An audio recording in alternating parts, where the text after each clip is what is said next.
Morning students, this is Mercy Imani, lecturer in botany, SRSPU College, Chitradurga. Students, today I am going to start a new chapter, that is sexual reproduction in flowering plants. Previously you learned about reproduction in organisms. In that lesson you learned different methods of reproduction in living organisms.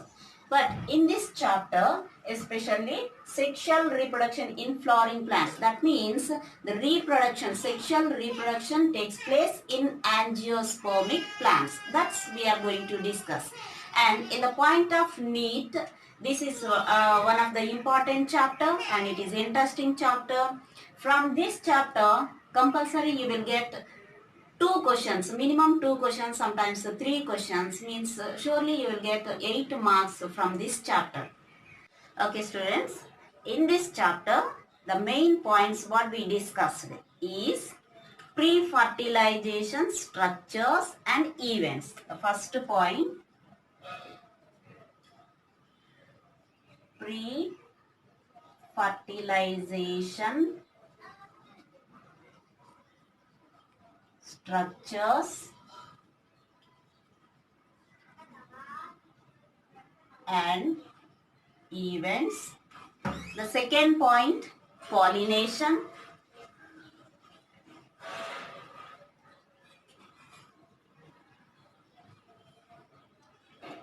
And next, pollen pistil interaction.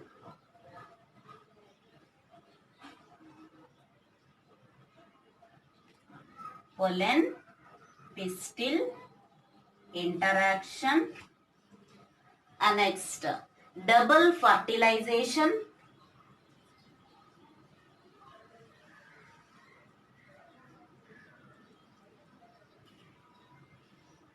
Double fertilization. Post fertilization structures and events.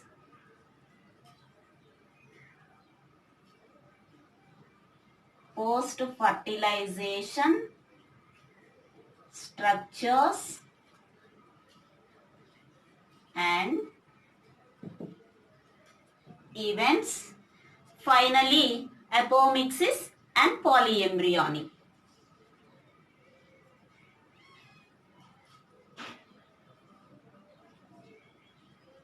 Apomixis and polyembryony.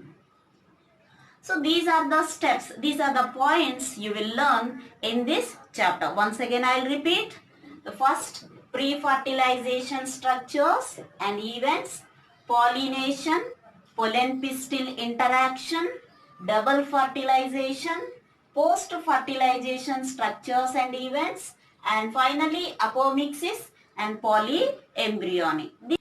In this chapter, the nature and development of structures and what is the process associated with the sexual reproduction. All these points we will understand, we will learn here. And here, the development and formation and development of gametes, fusion of gametes, fertilization, embryo development. All these you will understand. Here the branch of botany which deals with the development of gametes, fusion of gametes, embryo formation is known as embryology. So once again I will repeat, the embryology. Embryology is the branch of botany which deals with the development and fusion of gametes and development of embryo, etc. Now in this chapter, the main structures, what are the important structures for the sexual reproduction in flowering plants? Nothing but angiospermic plants. What are the main sites for the sexual reproduction? The main sites for the sexual reproduction or main organs which involve in the sexual reproduction are flowers. Okay, flowers are the sites of sexual reproduction. Flowers are site of sexual reproduction. Now, what is flower? What is flower? Flower is, we can say like this, a flower is a modified condensed stem with limited growth. What is flower? Flower is a modified stem and condensed branch with limited growth. On the modified condensed branch, there are modified floral leaves. The modified floral leaves are present at the tip of the branch or shoot at different nodes. Okay, now we will discuss about the first point, pre-fertilization structures and events. So what is the first point? Pre-fertilization structures and events. Now what are the main structures? Already I told you flowers are the main structures. Already in the morphology lesson you learned about the structure of flower. Once again we will see the structure of flower. Here in this flower, right, in a flower there is a stalk of the flower is called, see, I'll draw the diagram first. This is the stalk of the flower is called pedicel, and the tip of the pedicel is condensed and it is a swollen structure which is called thalamus. So what do you call? The tip of the flower, stalk of the flower is called pedicel, and the pedicel tip is condensed structure called thalamus. On the thalamus, there are 4 types of floral parts present in each whorl. For our convenience, I'll draw this diagram from inner side to outer side. See, at the tip of the thalamus, see, this thalamus is also called receptacle. Thalamus or receptacle. Thalamus is also called receptacle. How is it? It is condensed structure. At the tip of the thalamus, means apical region of the thalamus, is having the structure called pistil, and this is the pistil. See, if we see the pistil, the swollen basal part is called ovary. The swollen basal part is called ovary. This ovary, see, above this ovary, a long slender structure is called style, and the tip of the style is called stigma. Look, on the thalamus, the basal swollen part is called ovary and the long slender part is called style. Now, the tip of the style is called stigma. Okay, look, the stigma, style, ovary, these 3 parts together called pistil. Okay, the pistil, this is the part of female reproductive organ. So, female reproductive unit has pistil, and this pistil has 3 parts: ovary, style, stigma. Now, what are present in the ovary? Ovary contain ovules inside to it. And the style, what is the role of style? It passes pollen tube through it. And what is the stigma? Stigma is the landing platform of pollen grains during pollination. So, during pollination, the pollen grains are deposited on the stigma and those are germinated. The pollen tube passes through the style and reach the ovary. Inside the ovary, ovules are present. Inside the ovules, eggs are present, which helps in the which involve in the fertilization. Okay, this is about pistil. The pistil is innermost whorl of the flower. What is that? Pistil is, or gynoecium is, innermost whorl of the flower. I'll write here. Gynoecium is innermost whorl of the flower. This is female sexual organ or female reproductive organ. And next, the second whorl is having stamens. on the thalamus.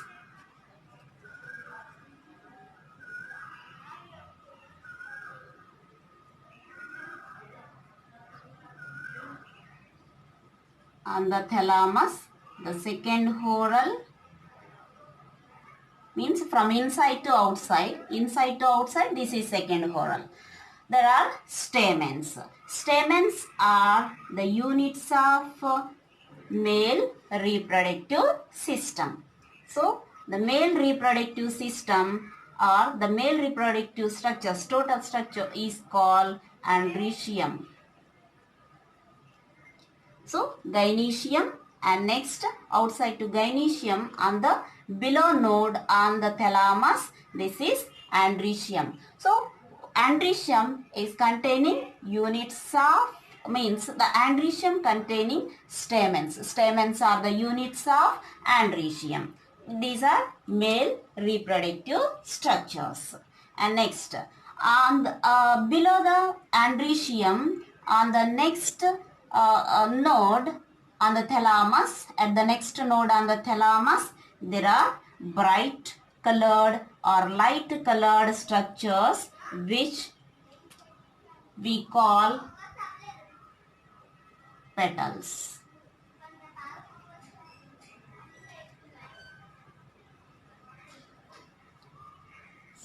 So these are called petals. And this whorl is called as corolla. Okay, so this is the corolla. The main function of the corolla is to attract birds or to attract insects for pollination. And the outermost whorl of the flower is calyx. Outermost whorl of the flower is calyx. So this is calyx, green colored. So units of calyx are called sepals. The function of calyx gives protection to the flower at the bud condition. And next, corolla, units of corolla called petals. Units of andrecium, stamens. And gynoecium, it is having pistil or carpels. So these are the four whorls present on the thalamus. What I told you, thalamus is the condensed structure. It is present above the pedicel. On the condensed thalamus, there are calyx, corolla, andrecium and gynoecium located at different nodes. For our understanding, I will show like this. For example, this is the stem, normal stem or branch which is developing, which is going to develop the flower. So this is the apical region of the stem, and this apical region is having apical meristem, and this apical meristem is developing the gynoecium. And for example, this is the lower node to the tip, and this lower node, now it is from here the stamens are developed, and this is another node lower to this node, and this is developing petals like this, and this is the one more lower node and it is developing sepals.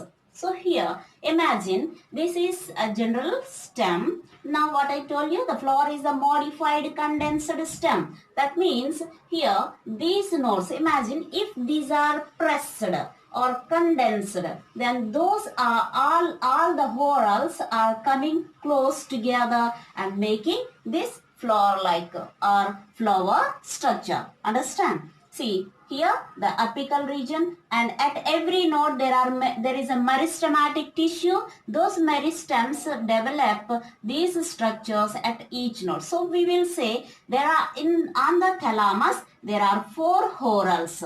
The innermost whorl is the gynoecium, and see the next to the gynoecium, androecium, next corolla and calyx. So from outside to inside we will say like this: calyx, corolla, androecium and gynoecium. These are the four whorls present on the thalamus. Students, tell me, how many whorls are present on the thalamus? In a flower, on the thalamus there are four whorls. If they ask you to say what are the whorls from outside to inside, you will say that outside to inside: calyx, corolla, androecium, gynoecium. And if they ask you to say from inside to outside, you will say gynoecium, androecium, corolla and calyx. These are the four whorls present on the thalamus in a bisexual flower or in a typical flower. In this flower, there are four whorls from outside to inside. Tell me, the first whorl, calyx; second whorl, corolla; third whorl, androecium; and fourth whorl or innermost whorl, gynoecium. Now, these four whorls we can differentiate into two types based on their function and importance. Here, the calyx and corolla, nothing but sepals and petals. These two whorls are called as accessory organs. Accessory organs, or we can say non-essential whorls, because they are not directly involved in the fertilization.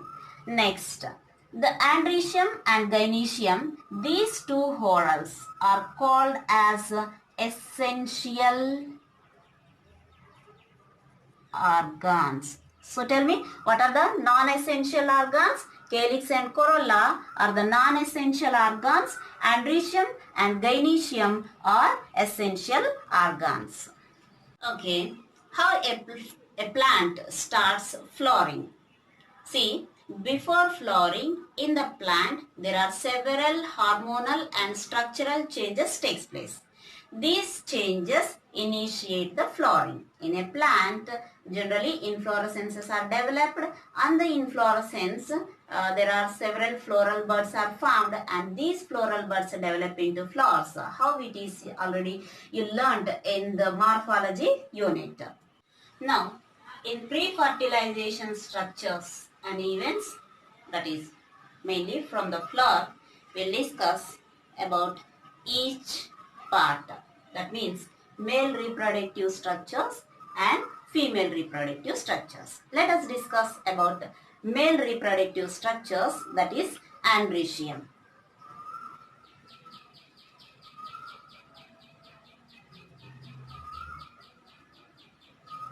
Androecium. Tell me, students, what I told you. The units of androecium are stamens. So, the main structure which involved in the sexual reproduction from the flower, the male reproductive structure, that is stamen. Now, this stamen develop having microsporangia, and these microsporangia produce pollen grains. Microsporangium pollen grain.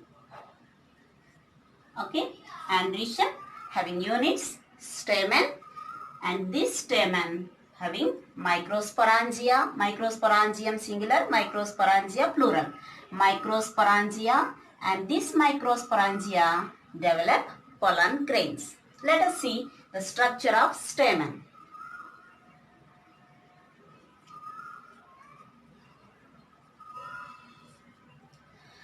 In this stamen, we will see two parts. I will draw the diagram here. The stamen has a long, slender part which is called as filament, and above the filament, a swollen structure. This is called anther. So the stamen has two parts. One is filament and the second one is anther. See, this is the structure of filament means in the stamen. What I told you, one part, the long slender part, lower part is the filament, and the upper part is anther. Anther is attached to filament. Now in this filament, the lower part, this part we call as proximal end. Proximal end of the filament, proximal end of the filament, and the filament part where it is attached to anther, this is distal end. Distal end. Proximal means near and distal means far. Distal end of the filament. End of the filament. Proximal end of the filament. Now tell me, where is the proximal end of the filament? This is near part, means this proximal end of the filament is attached to thalamus. In some flowers, the proximal end of the filament is attached to other floral parts like petals. So this is proximal end of the filament, and this upper part of the filament is called distal end of the filament. So distal part of the filament is attached to anther. Proximal end of the filament is attached to thalamus or other floral parts like petals that you have already seen in the morphology lesson. And next, the next part, this filament is attached to anther. This is the anther. Now, how can we say the anther? This is, in a typical anther, generally it is a bilobed, means two lobes are present in one anther. So, if anther has two lobes, then that anther is called as bilobed anther. Bilobed or dithecus.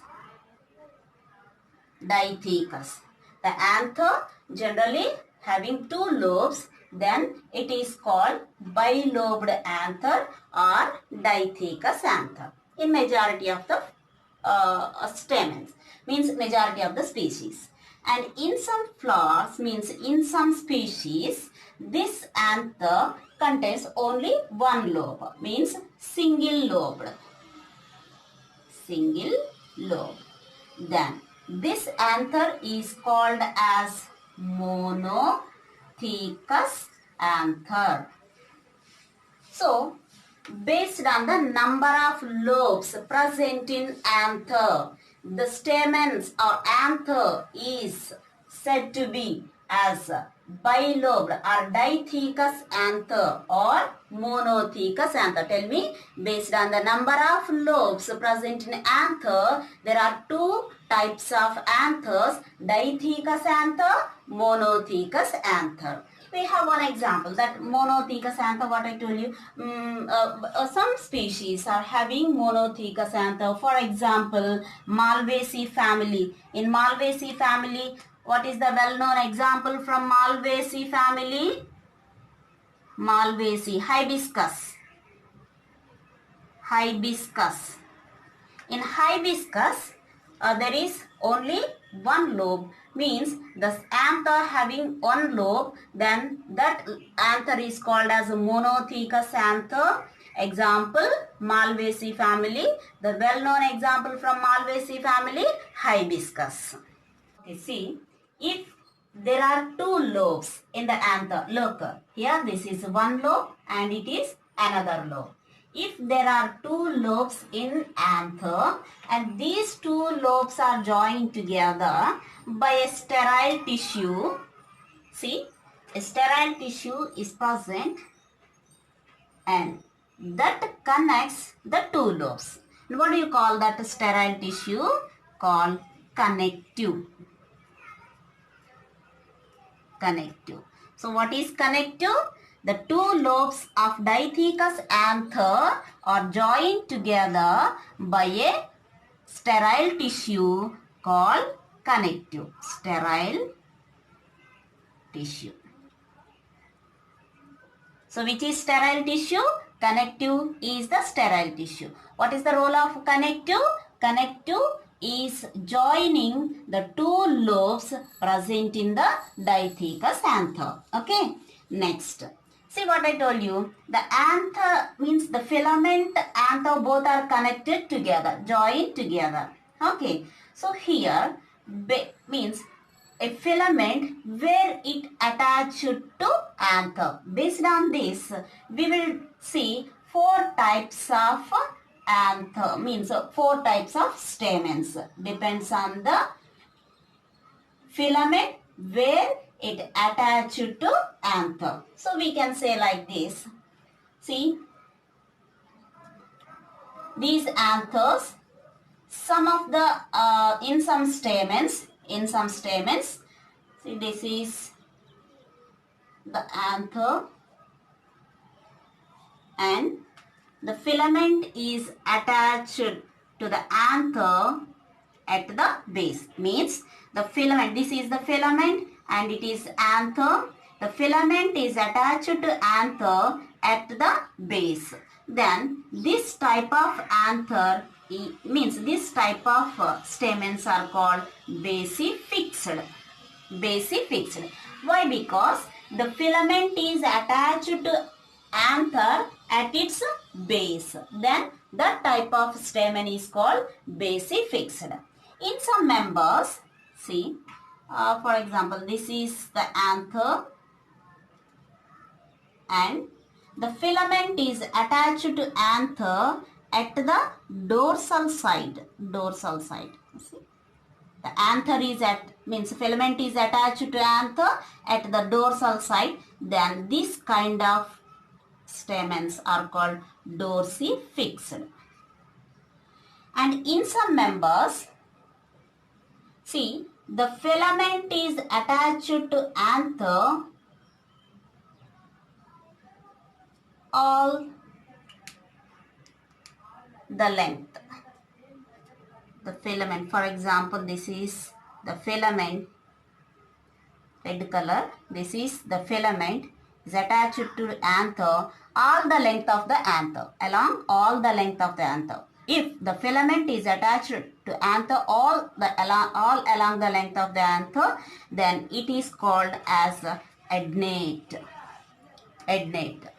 And in some members, see, this is anther and the filament is attached to anther at a point, and here the filament, see, where it is attached to anther, it's narrow, and in these members, this anther is swinging in the air freely. So this kind of anthers, means this kind of stamens are called versatile. Versatile. So this versatile generally we will see in the grasses. Grasses means mainly which are pollinated by wind. Anemophilous pollination. Anemophilous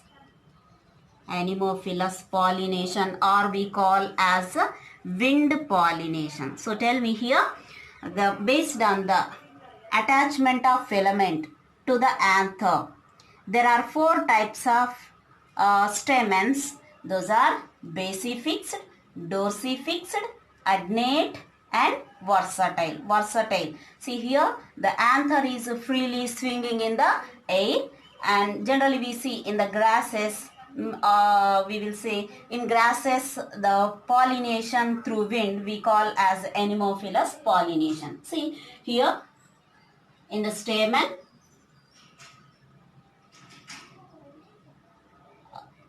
in diathecous anther, see, this is diathecous anther, and in this anther here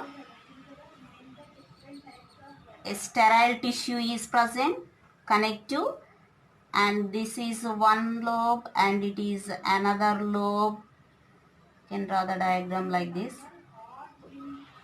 and here this is the filament attached to anther,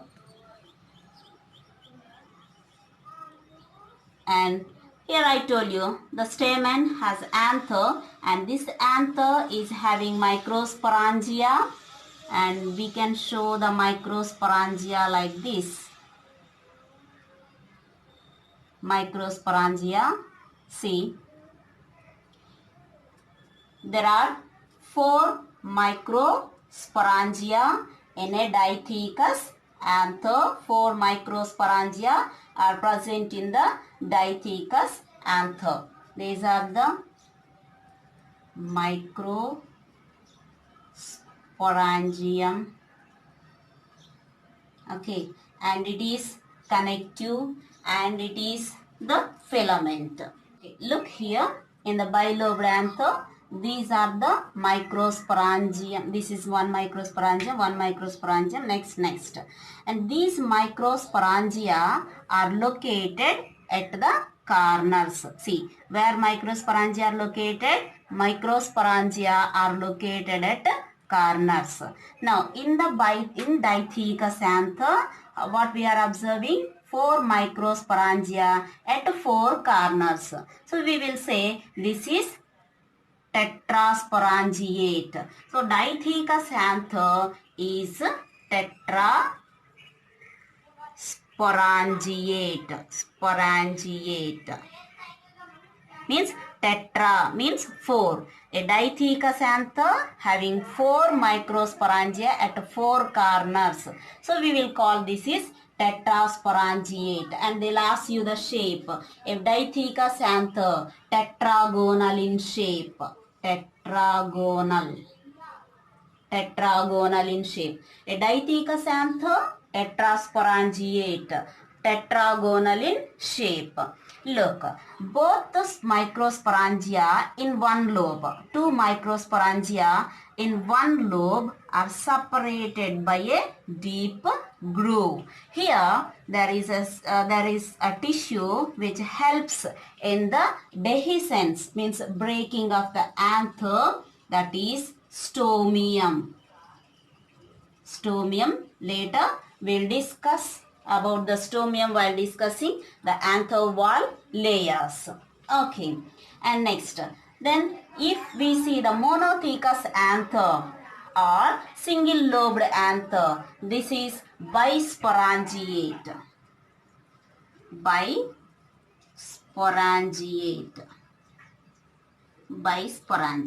Okay, in general, if it is young anther, remember, if it is young anther, this is called as a microsporangium. In young anther, this corner structure which we call as a microsporangium. Later, its development, if it is developed anther, these microsporangia develop into pollen sac.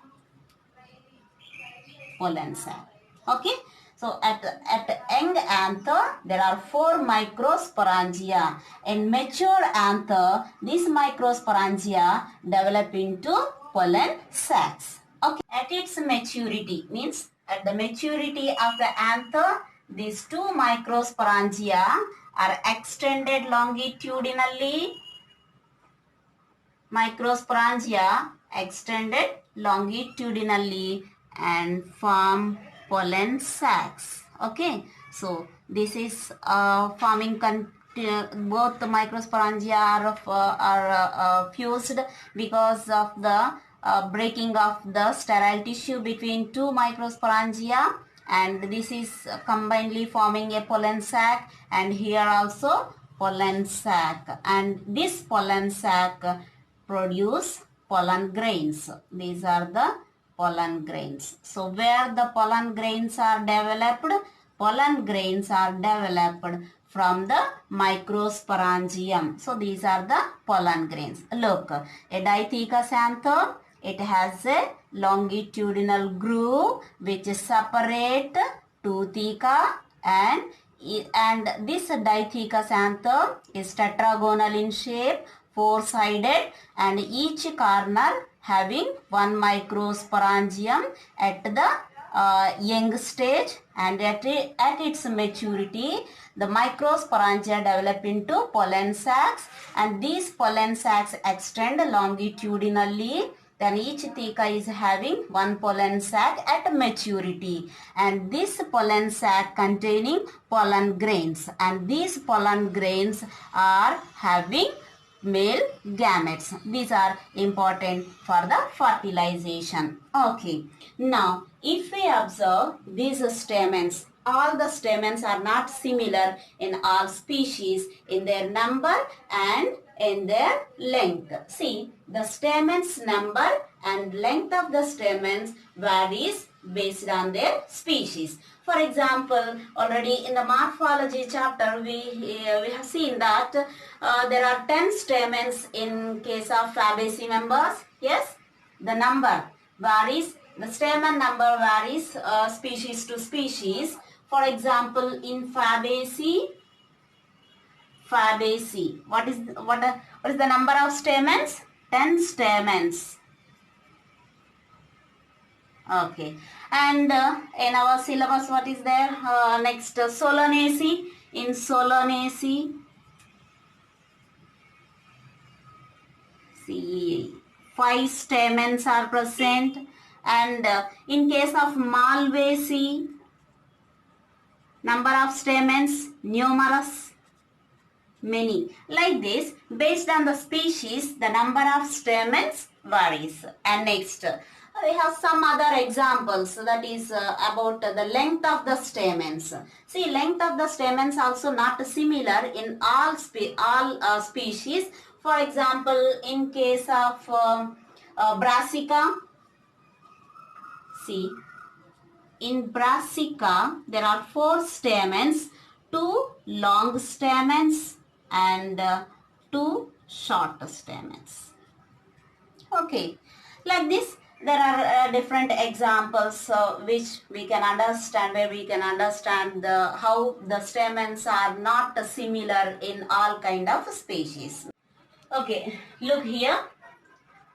We understood about the flower, structure of the flower, because it is the sexual organ of the flowering plants, flower. Then structure of the flower, what are the 4 whorls present on the thalamus in the bisexual flower, and next here what are the essential organs, that is andrecium and gynoecium, and next these essential organs, see here we discussed about andrecium, that is the mainly structure of the stamen, and here what are the parts present in the stamen, that is filament and anther, and all these points we discussed. And now we have to understand the transverse section of the anther. Before discussing the transverse section of anther, see, now we have to discuss transverse section, means TS of anther. Which anther? Bilobed, means dithecous anther. So before discussing the TS of dithecous anther, let us revise all the points once again. Okay, see, we will revise all points. Flowers are morphological and embryological structures. Flowers are the sites of sexual reproduction. Flower is a modified and condensed shoot with limited growth. Floral parts are modified leaves called floral leaves. Stalk of the flower is called pedicel. Tip of the pedicel is called thalamus or receptacle. On the thalamus there are 4 whorls present, and those whorls from outside to inside, number 1 calyx, corolla, andrecium and gynoecium. See, parts of calyx are called sepals, parts of corolla are called petals, and units of andrecium called stamens, and the innermost whorl is called gynoecium containing pistils or carpels. Next, there are several hormonal and structural changes are present in the plant which initiate The flowering means differentiation and development of floral primordium.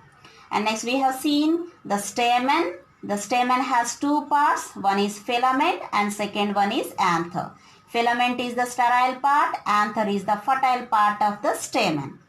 And this anther, based on the number of theca or based on the number of lobes, this is dithecous anther and one is monothecous anther.